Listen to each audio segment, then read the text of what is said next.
One of the assertions made is the valuation of the 7 listed companies. They claim that it has 85% downside. It's overvalued. How do you, you know, you know, uh, you know, say about this assertion that the valuation part, which they are talking, that there is a 85% downside to it. Okay, let's assume that, for the time being, the best way to do that is, in physics and mathematics, we call just do a logical test. So let's assume first they are correct. Our value was approximately, on a given date, about $220 billion. So they are saying value is 85% over.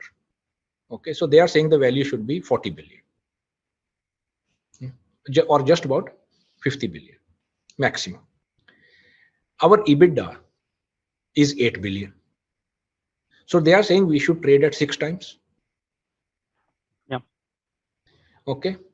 What does in a market that is growing, business that is growing 22% a year, that's evidence. Last 9 years we have grown 22% to 23%.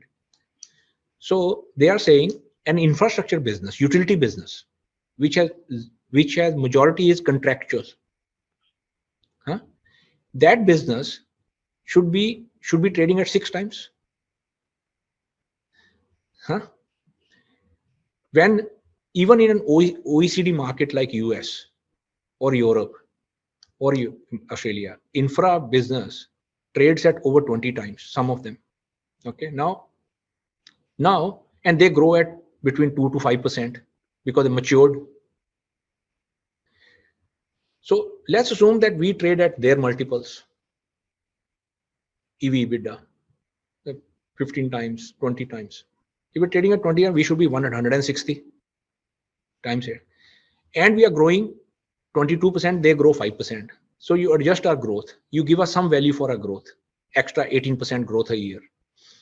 Extra 18% growth a year means $1.6 billion growing at 18%.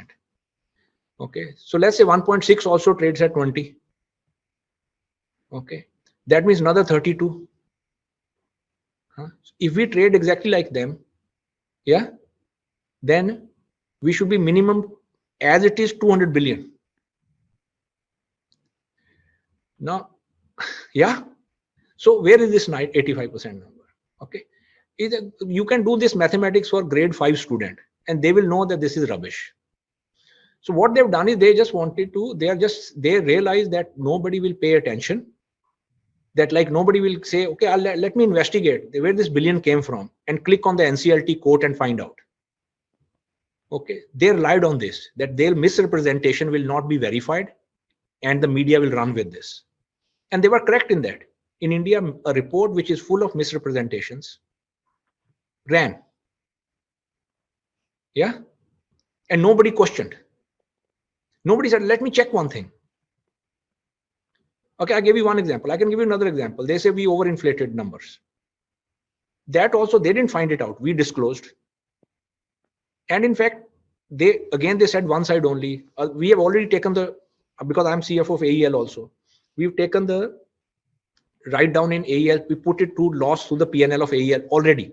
They didn't tell that because it's in the same note that they've taken from our own disclosure. So they only gave one side of it to create sensationalism that we understate revenue. Okay. So they've all of this, like then said diamond trading case, why have you got X person working for you? Because they were in the diamond trading case. What diamond trading case have been ruled by the regional director of customs, then the High Court of Gujarat. Okay. So now the person, they said no case to answer. It's all bogus, this whole thing, investigation. Now they are saying, please tell, if they want to ask a question, they can go to High Court and say, no, we want to file against you. Go to Supreme Court. There's no question for us. So they've done this kind of thing to create. And so then in the middle, they threw this valuation thing. Okay, if you don't believe in our report, of course, they themselves know that it's all misrepresented thing. That valuation aspect. Okay. The valuation aspect is just logically flawed.